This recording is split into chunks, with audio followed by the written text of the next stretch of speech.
Els instituts també estan avui de vaga, tot i que el seguiment varia d'uns centres a d'altres. L'edat dels alumnes fa que la majoria no hagin anat avui a classe.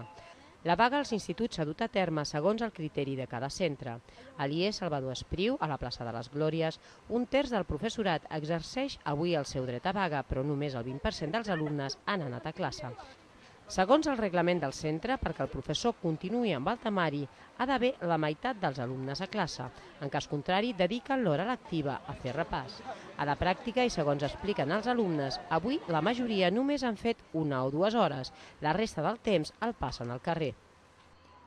Quan hi ha vaga, o sigui, quan el professor s'ha anat, o sigui, no ve al col·le, ens fan fora al carrer, els que som més grans i que no tenim en classe a l'hora següent, i els més petits els deixen a dintre, perquè no hi ha professorat.